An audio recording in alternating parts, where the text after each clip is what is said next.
राणेसाहेब, मुख्यमंत्र्यांचं एक वक्तव्य आलं असं कळतंय. मुख्यमंत्री म्हणतात की काँग्रेस मुक्त महाराष्ट्र करण्यासाठी युती होणं आवश्यक आहे. एकीकडे कलगीतुरा रंगतोय दोन्ही पक्षांमध्ये, युती होणार की नाही होणार याच्यावर चर्चा आहे. पण आता काँग्रेस मुक्तीसाठी त्यांना युती करायची आहे. 2014ला माननीय नरेंद्र मोदी यांनी घोषणा केली होती की भारत मुक्त काँग्रेस करू म्हणून. काँग्रेस मुक्त भारत करू आम्ही. पण आता 2.5 वर्षामध्ये ते शक्य झालं नाही. उलट 2.5 वर्षानंतर भाजप मुक्त होईल, भारतातून मुक्त केलं जाईल अशी परिस्थिती सध्या जनमानसामध्ये निर्माण झालेली आहे. तसेच आमचे देवेंद्र फडणवीस साहेब महाराष्ट्रातून काँग्रेस मुक्त करायला निघालेले आहेत.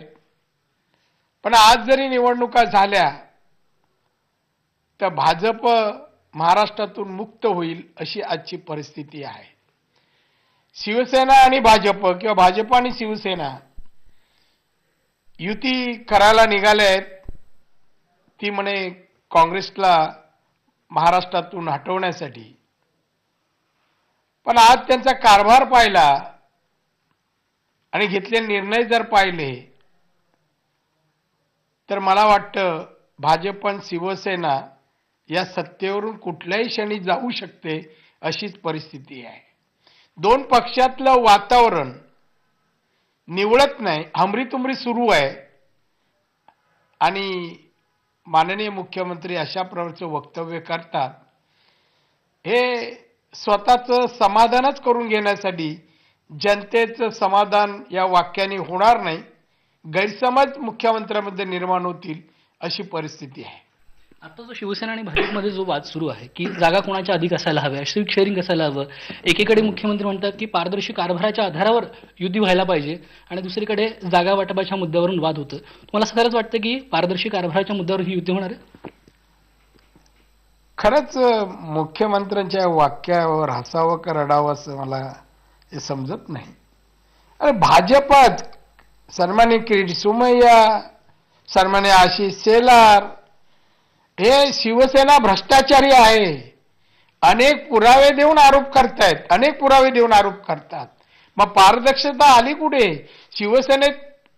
शिवसेनेच्या कारभारात पारदर्शकता नाही हे बीजेपीच्या अनेक नेत्यांनी सांगितलं आहे. मग आता कुठे जाता, कुठल्या ज्योतिषाकडे शोधायला जाताय? पारदर्शकतेच्या आधारावर आम्ही युती करणार. आता सोयीसाठी आता विश्वासार्हता मुंबईच्या जनतेमध्ये या सरकारबद्दल राहिली नाहीये. नोटबंदी म्हणा किंवा नुसता घोषणा म्हणा, अच्छे दिन आणि महागाई म्हणा, हे सर्व त्यावेळेला 2014 पूर्वी घोषणा दिल्या, यातली एकही गोष्ट पूर्ण झाली नाही.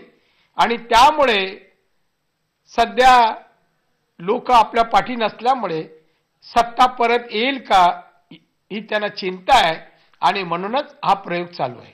एकीकडे असं म्हणतात की आम्ही नंबर 1 क्रमांकाचा पक्ष राहू असा दोन्ही पक्ष दावा करतात. पण दुसरीकडे युती संदर्भात चर्चा होत आहेत. तुम्हाला असं वाटतं हा विरोधाभास आहे? नक्कीच आहे. हे सगळं जे काय एकमेकाचे वक्तव्य दोघांचंही एक दुसऱ्या विरोधात, त्यांना वाटतं काय मुंबईची जनतेला हे समजत नाहीये? काय समजतं जनतेला? ही रोज मीडियाला एक दुसऱ्याच्या विरोधात बोलता, एक याची दखल काय निवडणुकीला जनता घेणार नाहीये? मुंबईची जनता सुज्ञ आहे. गेल्या 22 वर्षात मुंबईमध्ये शिवसेना बीजेपीनी ही मुंबईची काय अवस्था करून टाकली. मुंबईला घरं मध्यमवर्गीय माणूस 3-3 कोटीची घरं घेऊ शकत नाही. कारण काय? मुंबई कॉर्पोरेशनमध्ये वेगवेगळे जे टॅक्स आहेत, कर आहेत, किती वाढलेत, किती प्रमाणात वाढलेत. आणि त्याच्यामुळे घराच्या किमती वाढल्या. मराठी माणूस जर मुंबईत ठेवायला पाहिजे होता, असायला हवा होता, तर हे कर या प्रमाणात वाढायला नको. एफएसचे दर, टीडीआरचे दर या प्रमाणात वाढायला नको. फंजिबलचे दर एवढे वाढायला नको. पण याकडे न पाहता फक्त टेंडरकडेच पाहायचं आज गेल्या 22 वर्षामध्ये जगातली अनेक शहरं जागतिक कीर्तीची शहरं झाली. ते सांगाई घ्या, कोलारामपूर मलेशियामध्ये घ्या, सिंगापूर घ्या, बँकॉक घ्या, अशी अनेक शहरं आहेत जागतिक कीर्तीची पर्यटन स्थळं झाली आहेत. आणि मुंबई बघा, रस्त्यावर काय भिकारी, रस्त्यावर झोपड्या, काय फुटपाथ राहिली नाहीये, शुद्ध पाणी देऊ शकत नाही, रस्त्याची दुरावस्था आहे. काय परिस्थिती आहे मुंबईची? हे सुंदर स्वच्छ निरोगी शहर म्हणू शकतो का? मला असं वाटतं की ही विकासाची जी कामं ती झाली नाहीत आणि म्हणूनच कुठेतरी आज सैनिक आणि आता काल मुख्यमंत्री म्हणाले जसं मावळे अशी लढाई सुरू झाली आहे. मावळे मुख्यमंत्री म्हणाले की जसं शिवसेनेचे शिवसैनिक म्हणवले जातात तसं मुख्यमंत्री काल म्हणाले की आमचे मावळे लढतील. अशी लढाई सुरू झाली असं तुम्हाला वाटतं? सैनिक विरुद्ध मावळे मुद्दामून? हे नवीन नवीन शब्द की मावळे छत्रपती शिवाजी महाराजांच्या काळात हिंदवी स्वराज्यासाठी ज्या निष्ठेने आणि जो पराक्रम दाखवला त्यातला एक अंशही मुख्यमंत्र्यांच्या मावळ्यामध्ये नाहीये. त्यामुळे तुलना करू नये. भाजप सदस्यच म्हणा. त्यामुळे शिवसैनिक शिवतेने काढावा आणि यांनी मावळा ही शब्द वापरू नये. शिवसेनेचे सदस्य आणि भाजप सदस्य एक लोकांना काय सांगणार आहेत? अच्छे दिन कधी येणार म्हणून सांगणार? महागाई कधी कमी होईल म्हणून सांगणार? नोटबंदीची झळ सर्वसामान्य माणसाला पोचणार नाही. आज सगळेच व्यवहार ठप्प झाले आहेत. ज्यांचं रोज कमवान रोज खा अशी जे हातावर पोट आहे अशा लोकांची अवस्था कधी सुधारणार? प्रचाराचे मुद्दे काय यांचे? ना विकासाचा आहे ना केलेल्या आश्वासनाचा आहे. उलट यांचे निर्णय जनतेचं शोषण करणार आहे. हे सध्या हे भाजप आणि शिवसेने सरकार जनतेचं शोषण करताय. त्यामुळे मावळ्यांना आणि शिवसैनिकांना प्रचारासाठी विषय नाही राहिले. विकास तर विषय नाहीच आहे. ही मुंबई त्यांनी बकाल केली आहे आणि भ्रष्टाचारी केली आहे. तर पारदर्शक शब्द या दोन्ही पक्षाच्या राशीत येत नाही.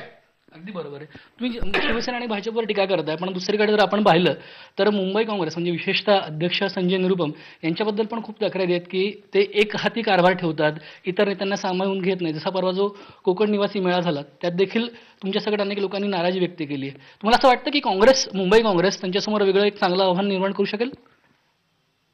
हे पहा, मी विकासाचे मुद्दे, धैर्य धोरणं, घेतलेले निर्णय यावर बोललो.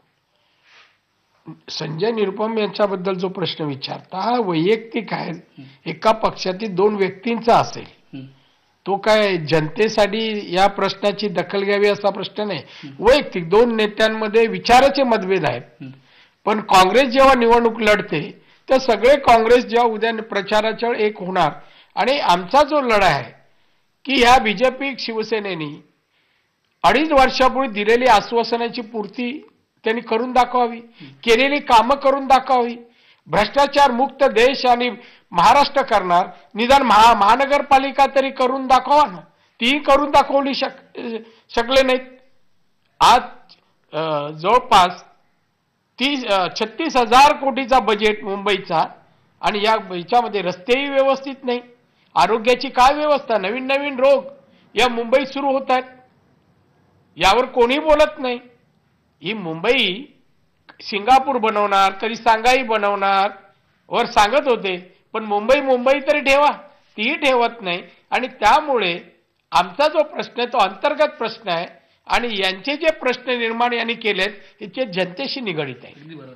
राणेसाहेब, आता सगळं आपण राज्यातलं महापालिकेतलं बोलतोय, पण दुसरीकडे आपण पाहिलं तर खादी ग्रामोद्योगचं जे कॅलेंडर आहे या वर्षीचं आलेलं, तिथं महात्मा गांधींचं जे चित्र होतं त्याच्याऐवजी आता नरेंद्र मोदींचं चित्र येत आहे आणि त्याच्यावर मोठ्या प्रमाणात टीका आहे. तुमची प्रतिक्रिया? हे मी ऐकलं अशी बातमी. त्या कॅलेंडरवर सारख्याबरोबर मोदी साहेबांचं चित्र आहे. मोदी साहेब काय खादी घालत नाही, ते 11 लाखाचा कोट घालतात. त्यामुळे मोदी साहेब यांनी महात्मा गांधींची बरोबरी करण्याचा प्रयत्न करू नये.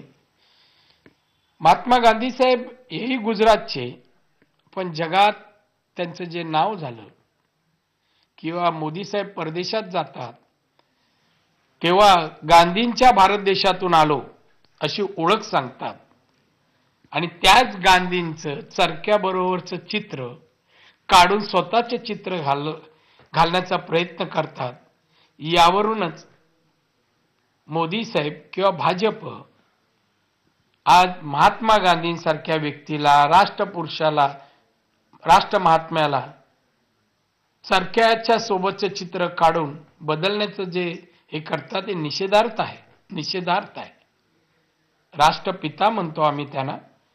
आणि जरी फोटो बदलला तर या महात्म्यांचं, राष्ट्रपित्यांचं महत्त्व कोणी कमी करू शकणार नाही आणि त्यांची जागा महात्मा गांधींची नरेंद्र मोदी घेऊ शकणार नाहीत.